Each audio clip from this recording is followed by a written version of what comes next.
ማለት እየተቻለ በሽተኛውን ሄዶ ሆድ አስብሶ የሚመጣ ሰዋል። አንዳንድ ሰው ሄድና በሽተኛውን ምን በዚህ ዘመን እኮ በቃ ታሞም መነሳት ቀርቷል ይላል። አንዳንዶች ይባላል። እስቲ እንደው እግዚአብሔር ያሳያል። በቁስል ላይ ጥስጣዜ ጨመሩበት፣ ኢዮብን መከራ አሳዩት እና እግዚአብሔር በዚህ አዘነ። አዝኖ ምን እንዳለ ታውቃላችሁ? እንደ ባሪያዬ እንደ ኢዮብ መልካም ንግግር ስላልተናገራችሁ ቁጣዬ በእናንተ ላይ ነዷል አላቸው። 7 ወይፈን እና 7 አውራ በግ ይዛችሁ ወደ ባሪያዬ ወደ ኢዮብ ሂዱ። ኢዮብ ስለናንተ ይጸልያል፣ እኔም ይቅር እላችኋለሁ። መጽሐፈ ኢዮብ ምዕራፍ 42 ላይ እስኪ በሉ ኢዮብ ስለናንተ ይጸልያል፣ እኔም ምን እላችኋለሁ። ማን ያለው? ስለዚህ የቅዱሳንን ምልጃ እግዚአብሔር ይፈልጋል አይፈልግም? ለምን? ኃጢአተኞችን ወደ ጻድቃን ሲልክ አየነው። ይህ ብቻ አይደል፣ ጻድቃንን ደግሞ እንዲያማልዱ ይገፋፋቸዋል። እኔ በጣም የምወደው አንድ የመጽሐፍ ቅዱስ ጥቅስ ልንገራችሁ። ዘጸአት 32 ከቁጥር 32 ላይ ቤት ስትገቡ አንብቡት። በጣም የሚገርም ታሪክ ነው። እግዚአብሔር እስራኤላውያንን ከግብፅ ባርነት የኤርትራን ባህር ከፍሎ ካሻገራቸው በኋላ ጣዖት ማምለክ ሲጀምሩ 50 ቀኑ አልሞላቸው፣ መታገስ አቃታቸው እና ጥጃ ሰርተው ከወርቅ ጥጃ ሰርተው ከግብፅ ምድር ያወጣን አምላካችን ብለው መስገድ ጀመሩ። ይህንን ሲያደርጉ ሙሴ 40 ቀንና 40 ሌሊት ጾሞ ከእግዚአብሔር ጋር ተነጋግሮ ጽላት ተቀብሎ ታቦት ውስጥ የሚቀመጠውን ጽላት ተሸክሞ ሊመጣ ነው። እነሱ እዚህ ጥጃ አቁመው ይሰግዳሉ፣ ሙሴ እዛ ታቦት ይቀበላል። ከዛ እግዚአብሔር ሙሴ ጉዱን አልሰማም። እስራኤል ጣዖት እያመለኩ ነው፣ እግዚአብሔር ሁሉን ያውቃል አያውቅም? ሙሴ ሙሴ ሆይ ሕዝብህ በድለውኛል አለው ይላል። ምንህ በድለውኛል? ሕዝቡ የማን ሕዝብ ነው? አኩርፎ እኮ ነው፣ ተቀይሞ። ልክ አሁን አባት እንዴት ነው ልጁ ሲያናድደው ይሄ ልጅሽን ስነ ስርዓት አታስይዥው ይላል አይደል? ልጁ የማን ነው? ልክ እንደዛ እግዚአብሔር አርቆ ተናገረ። ሕዝቤን ልቀቅ ብሎ ነፃ ያወጣውን ሕዝቡን ሕዝብ በድሎኛል፣ ይህንን ሕዝብ አየሁት፣ አንገተ ደንዳና ሕዝብ ነው አለ። አንገቱ የደነደነ ሰው ወደኋላ ዞሮ ማየት እንደማይችል ትናንት ያረኩላቸው ነው ውለታ እረሱ በአንድ ቀን። ስለዚህ ቁጣዬ እንዲቃጠልባቸው አጠፋቸው ዘንድ ተወኝ አለው ይላል። እኔ በጣም ይገርመኛል ይሄ ቃል። እስቲ ከኔ ጋር በሉ አጠፋቸው ዘንድ። አይ በሉ እንጂ ተወኝ። ማን ነው የሚለው? ለማ? አሁን ሙሴ የእግዚአብሔርን እጁን ይዞታል። ተወኝ ላጠፋቸው ነው። አንተም በሌላ ሕዝብ ላይ መሪ አድርጌ ሾመሃለሁ፣ እንደው እነሱ ከጠፉ ስልጣኔ ምን ይሆናል እንዳትል፣ እኔ ሌላ ሕዝብ ላይ ሾመሃለሁ፣ አጠፋቸው ዘንድ ተወኝ አለው። ሙሴ ምን አለ መሰላችሁ? ጌታ ሆይ ለእኛ ሳይሆን ለስምህ ብለህ ማረን አለ። ሕዝቡን ከግብፅ አውጥቶ በረሃ ላይ ፈጃቸው ብለው አሕዛብ ስምህን ቢያጠፉስ? ለእኛ ብለህ አይደለም፣ ለስምህ ብለህ ለአብርሃም፣ ለይስሐቅ፣ ለያዕቆብ የማልክላቸውን ቃል ኪዳን አስብ እንጂ እነሱን ከምታጠፋ እኔን ከሕይወት መጽሐፍ ምን በለኝ ደምስሰኛ። እግዚአብሔርም ለሕዝቡ ሊያደርግ ከነበረው ጥፋት ራራ፣ ይቅርም አላቸው ይላል። ይቅር ይበለን ሁላችንን።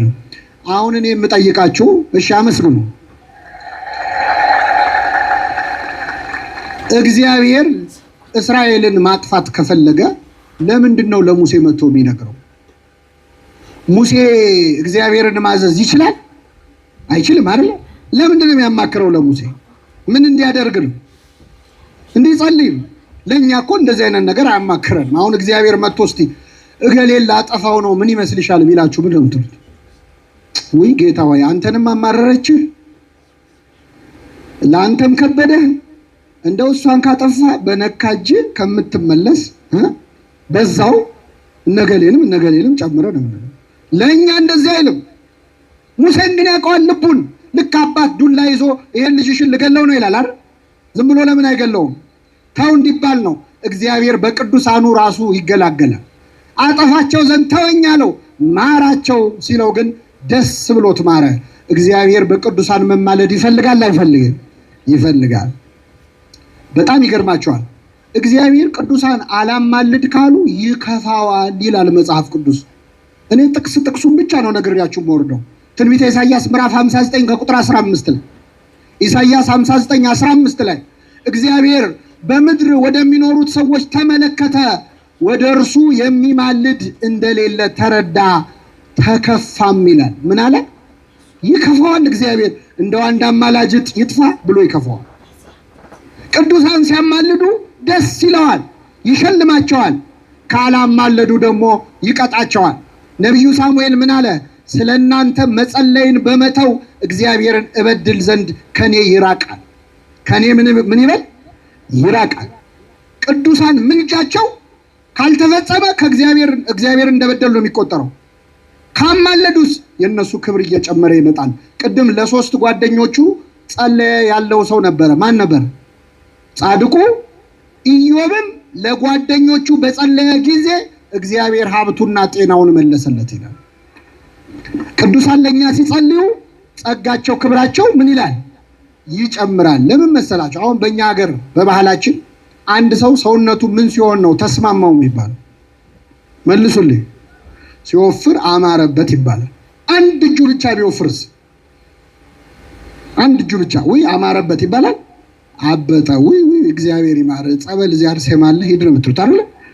ስለዚህ ውፍረቱ ፕሮፖርሽናል መሆን አለበት። ሁሉ ሰውነቱ እኩል መወፈር አለበት።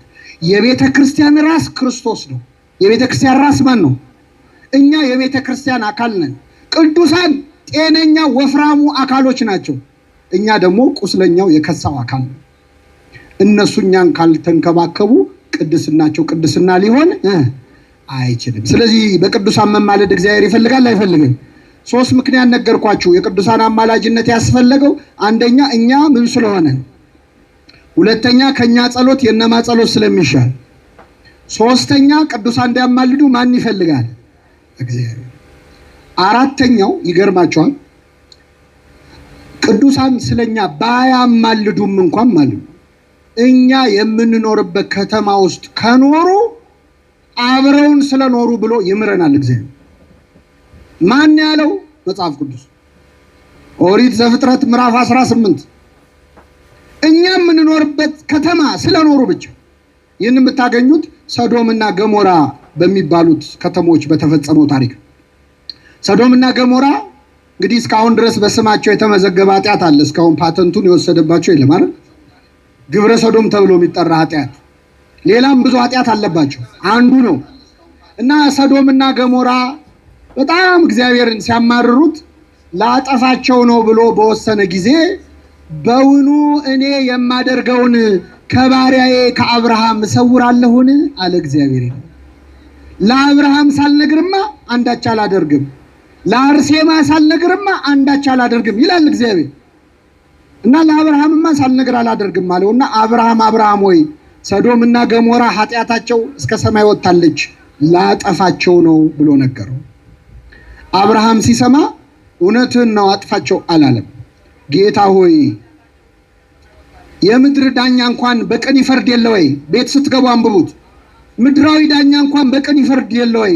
አንተ የሰማዩ ዳኛ እንዴት እንዲሁ ዝም ብለህ ጨክነህ ትፈርዳለህ? እንደው ሰዶምና ገሞራ ከተማ ውስጥ ማለት ልክ አዲስ አበባና አዳማ እንደማለት ነው፣ ትልልቅ ከተሞች ነው።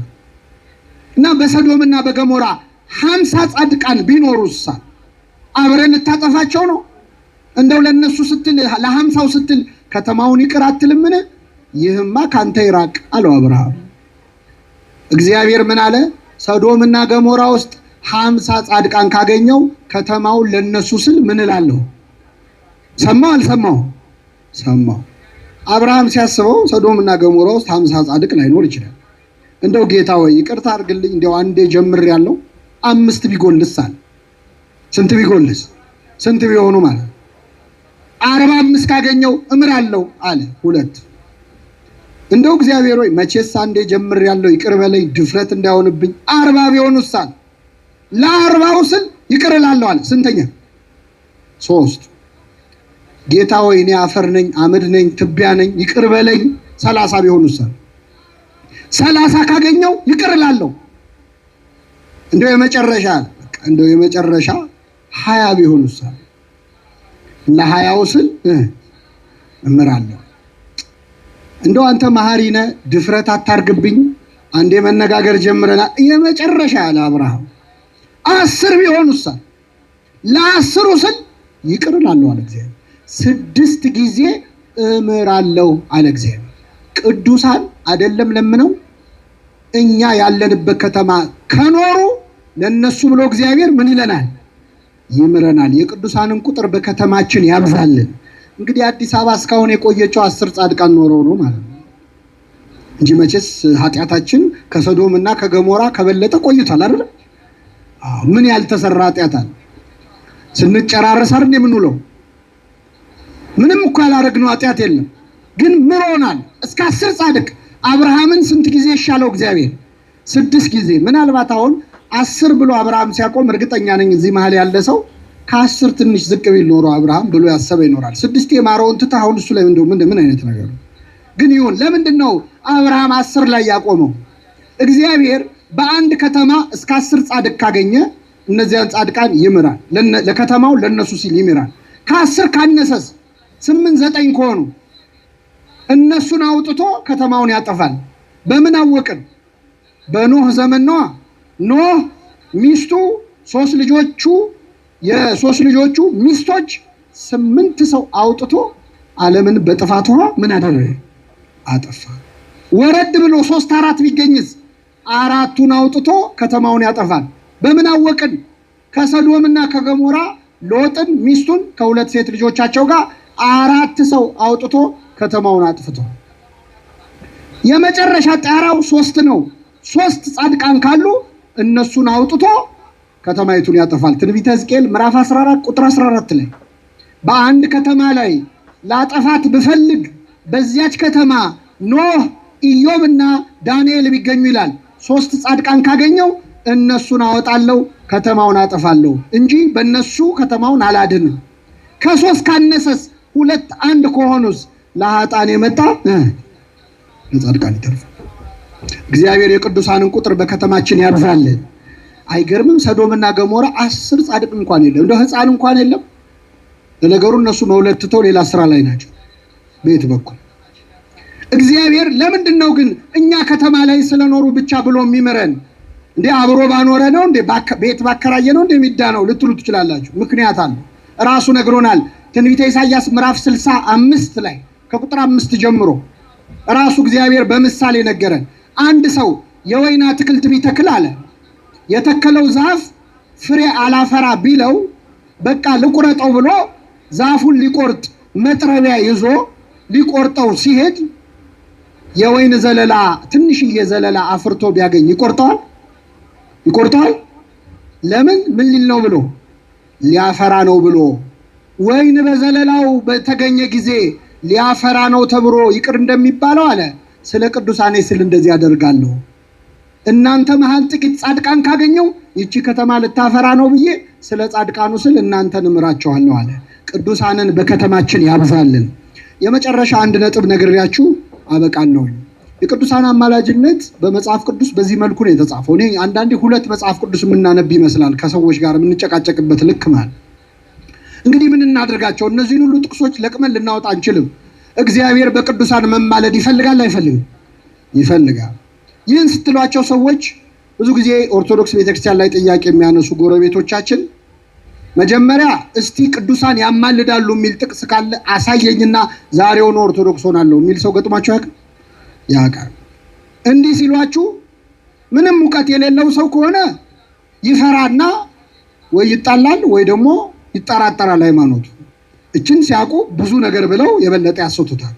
ትንሽ የሚያውቅ ሰው ግን እንዴ አብርሃም ለሰዶምና ለገሞራ ቆሞ አማልዶ የለ ወይ? ሙሴ እስራኤልን አማልዶ ይቅር አስብሎ የለ ወይ? እንዲህ ሌለ ወይ ብሎ ደፍሮ ሲጠቅስባቸው እኛ እኮ አያማልዱም አላልንም ይላል። አያማልዱም አላልንም ብለዋል አላሉ? ይቀይሩታ። አባቶቻችን ይላሉ መናፍቅ ወራጅ ውሃ ሲወስደው ድሮም ወደ ታች ሰፈር መሄድ ፈልግ ነበር ይላል አሉ። ትራንስፖርት አገኘው ይላል አሉ። ፈልጎ አልወሰደውም። እና መጀመሪያ የለም መጽሐፍ ቅዱስ ላይ እስቲ ቅዱሳን ያማልዳሉ አማልዱ የሚላል ወይ ሞልቶ ስለእናንተ ሲያማልዱ ይናፍቋቸዋል እያለ ቅዱስ ጳውሎስ ምልጃ እንዲደረግ እናዛለን እያለ ሞልቶታል መጽሐፍ ቅዱሱ። ይህን መጥቀስ ስትችሉ ግን ጥያቄዋን ቀየር ያረጓትና እኛ እኮ አያማልዱም አላልንም፣ ግን በህይወት እያሉ ነው እንጂ ከሞቱ በኋላ አያማልዱም። ይሄ እንግዲህ በአዲሱ ሪፎርሜሽን የመጣ ጥያቄ ነው ማለት ነው። መጀመሪያ አማልዱም ነበረ።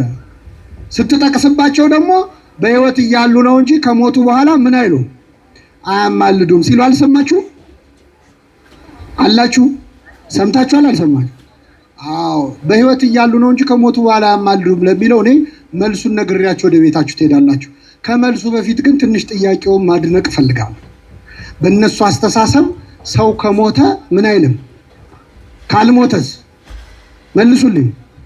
ካልሞተ ምን ይላል? ሚካኤል ይሞታል፣ ቅዱስ ገብርኤልስ? ስለዚህ ምን ይላሉ ማለት ነው? መላእክቱ ክብር ምስጋና ይድረሳቸው ሁሉም ያማልዳሉ ማለት ነው። በቃ ምልጃ የሚከለክለው ሞት ከሆነ አርሴማን ለኛ ይተውልን፣ እነሱ ገብርኤል ሄደው አማልደን ይበሉት። አልሞተማ ቅዱስ ገብርኤል። መላእክት ይሞታሉ? አይሞቱም። ሁለተኛ ግን አሁን እኛ ቋሚ ሆነን ቅድስት አርሴማ ሞተች ስንል አናፍርም? አሁን ከኔና ከአርሴማ ማን ይሞቱ? እንደው ዓለም አፈራችን ማለት አንተ ቋሚ ሆነ አርሴማ ሞታ፣ እስቲ እንደው ዝም ብለህ ስማው ለራስ። ቅዱሳን ቢሞቱም ሕያዋን ናቸው። ኃጢአተኛ ደግሞ ቢኖርም እንደሞተ ነው የሚቆጠረው። ክርስቶስ ምን አለ? እኔ የሕያዋን አምላክ ነኝ እንጂ የሙታን አምላክ አለና ምን አለ? የአብርሃም የይስሐቅ የያዕቆብ አምላክ ነኝ አለ። የማየማ አብርሃም ሞቷል አልሞተም? ይስሐቅስ ያዕቆብስ? የአብርሃም የይስሐቅ የያዕቆብ አምላክ ነኝ ካለ በኋላ የሙታን አምላክ አይደለሁም የሕያዋን አምላክ ነኝ አለ። ቅዱሳን ሞተውም ሕያዋን ናቸው። ኃጢአተኞችስ ኖረውም ሞተዋል። አንዱ ሰውዬ ና ተከተለኝ አለው ክርስቶስ። እኔ ቆይ እናቴን ቀብሬ አባቴን ቀብሬ ልምጣ አለ። ሲለው ሙታናቸውን ይቀብሩ ዘንድ ሙታንን ተዋቸዋል። የሞቱ እናትን የሞቱ አባትን እንዲቀብሩ የሞቱ በህይወት እያሉ በቁም የሞቱ ዘመዶች ይበቃሉ። ኃጢአተኛ ሰው ቢኖርም እንደሞተ ነው። ቅዱስ ጳውሎስ ምን አለ? ስለ ባልቴት ሲያስተምር ባሌ ሞተ ብላ ለዝሙት እድል አገኘው ብላ የምትደሰት ቅምጥል ባልቴት አለ በህይወቷ ሳለች የሞተች ናት። ኃጢአተኛ ቢኖርም ምን እንዳለ ነው? እንደሞተ ነው። ጻድቃን ደግሞ ቢሞቱም ሕያዋን ናቸው። ልሄድ ከክርስቶስ ጋር ልኖር ናፍቃለሁ፣ ይህ ከሁሉም ይሻለው አለ። ቅድስት አርሴማ አሁን ያለችው ከማን ጋር ነው? ከክርስቶስ ጋር ነው። እዚህ ከኛ ጋር ሆና ለኛ ማማለድ ከቻለች ከክርስቶስ አጠገብ ስትሆን ምን አፏን ይዘዋል? ቅዱሳን ሞተውም ያማልዳሉ። እንደውም አባቶቻችን የጻድቅና የዶሮ ክብሩ ከሞተ በኋላ ነው ይላሉ። ዶሮ ክብሯ የሚጨምረው መቼ ነው? መልሱልኝ እስቲ። አሁን ሳሎን ውስጥ ዶሮ ብትገባ ምንድን ነው የምትሏት? እሺ ትላለች። ከታረደ በኋላ እሺ የሚላል እሺ ነው የምትሉት አይደል? አበሻ እንዴት ዶሮ እንደሚያከብር ታውቃለህ። በህይወት እያለች ያዋረድናትን ዶሮ ስትሞት ግን ከበናት። እንደው በእውነት እኔ የማዕድ ጸሎት የማያደርጉ ሰዎች ራሱ ዶሮ ከተሰራ ይጸልያል። እንደው ለዚህ ያደረስከን ማነኝ ብለው ማለት አክብረን ምን በላት። የናቅናትን ዶሮ እናከብራታለን። መቼ? ቅዱሳን ክብራቸው ሲሞቱ እዚህ ተልከስክሶ አጥንታቸው ተዋርደው የሞቱ ሰማዕታት በሰማይ ክቡራን ናቸው። ሰሞኑን እዚህ ምስራቅ አርሲ ላይ የታረዱ ወንድሞቻችን ካህናት፣ ከዛ በፊት ሀገራችን ጅማ ላይ ሻሸመኔ ላይ ወደ ኋላ ከሄድን እዛ ሊቢያ በረሃ ላይ ትዝ አይላችሁ? ተንበርክከው አሸዋ ዳር ተንበርክከው እያየናቸው ያን ብርቱካናማ ቱታ ለብሰው እንዴት ሆኖ የሆነ መጨረሻቸው አሁንም ብርቱካናማ እንደለበሱ ናቸው። እኔ አላየኋቸውም፣ ቅዱስ ዮሐንስ ግን አያቸው። ዮሐንስ ራዕይ ምዕራፍ 6 ከቁጥር 10 ላይ ስለ ክርስቶስ መስክረው የታረዱትን ነፍሳት አየኋቸው ይላል። አምስተኛው ማህተም ሲፈታ ስለ ክርስቶስ መስክረው የሞቱትን የታረዱትን ሰማዕታት አየኋቸዋል። አይቷቸዋል። የሊቢያዎቹን ሰማዕታት ዮሐንስ አይቷቸዋል። የአርሲውን፣ የሻሸመኔውን፣ የጅማውን፣ ግብፅ የታረዱትን፣ ኢራቅ ውስጥ ሊባኖስ ውስጥ የታረዱትን ክርስቲያኖች ዮሐንስ አያቸው። አቤቱ የሰራዊት ጌታ እግዚአብሔር ሆይ እስከ መቼ ድረስ አትፈርድም? ደማችንስ እስከ መቼ ድረስ ይፈሳል? እስከ መቼ አትበቀልም? ሲሉ አየኋቸው። ከሞቱ በኋላ የታረዱ ናቸው፣ ሞተዋል። ጠየቁ፣ የሰራዊት ጌታ ሆይ ደማችን በምድር ላይ እስከመቼ ይፈሳል? እንደነርሱ የሚታረዱ የሌሎች ወንድሞቻቸው የሰማዕታት ቁጥር እስኪሞላ ድረስ ለጥቂት ጊዜ እንዲያርፉ ተባለላቸው። ለምን ጊዜ? እስቲ ትንሽ አረፍ በል የሚባል ሰው የሞተ ሰው ነው? የቆመ ሰው ነው? ትንሽ አረፍ በሉ ተባሉ። ሰማይ ቤት እንደ ቅድስት አርሴማ የማይሰሙ የማይለሙ የሚመስለው ሰው እንዴት አይነት አስተሳሰብ! ምድር ላይ መኖር የተሻለ የሚመስለው ሰው ሰማይ ላይ ያሉ በቃ ምንም አይሰሙም ብሎ ኤክስተሲ ምናምን የሚባል ቲዮሪ አምጥተው እነ ሉተር አገሩን በጠበጡት። አይሰሙም አይለሙም ብለው እንዴት ነው የማይሰሙት? እዚህም ሰምተዋል። እንኳን ከክርስቶስ አጠገቦ ነው ሰሙ። ቆይ ትንሽ አረፍ በሉ አላቸው። አረፋ። ለጥቂት ጊዜ እረፉ ተባሉ። ነጭ ልብስም ተሰጣቸው ይላል። ክብር ምስጋና ይድረሰው አምላካችን። ምን ተሰጣቸው? እስቲ ነጭ ልብስም በሉ ተሰጣቸው። ለነማ? ለሰማዕታቱ። ምንድነው አሁን ሰሞኑን የሞቱ ወንድሞቻችን እህቶቻችን ምን ለብሰዋል? ምን ተሰጣቸው? ነጭ ልብስ ተሰጣቸው። የሊቢያዎቹ ሰማዕታት ነጭ ልብስ ተሰጣቸው። ቤተ ክርስቲያን ነጭ የምትለብሰው ለዚህ ነው። በነገራችን ላይ ሰማዕታት በሰማይ ምንድነው የለበሱት? ነጭ ልብስ። መላእክትን መስለዋል። ቅድስት አርሴማ አሁን ቆማ እስከ መቼ ድረስ አትፈርድም እያለች ነው ስለኛ። እስከ መቼ ደማቸው ይፈሳል? እስከ መቼ መከራ ያያሉ? እባክህ ፍረድ፣ ተበቀል እያሉ እነ ቅድስት አርሴማ እነ ቅዱስ ጊዮርጊስ እየለመኑ ነው። ቆይ ትንሽ ረፉ ተብለው ነው። ገና የሚቀር ሰማዕት አለ፣ ክብር የሚያገኝ አክሊል የሚደፋ ብዙ አለና ትንሽ ቆዩ ተብለው ነጭ ለብሰው ስለኛ እየጸለዩ ነው። ቅዱሳን ስለኛ ያማልዳሉ። ስለኛ ሲያማልዱ ይናፍቁናል። ቅድስት አርሴማ ትናፍቃችኋለች። ክርስቲያኖች በናፍቆት ነው የምታስበን።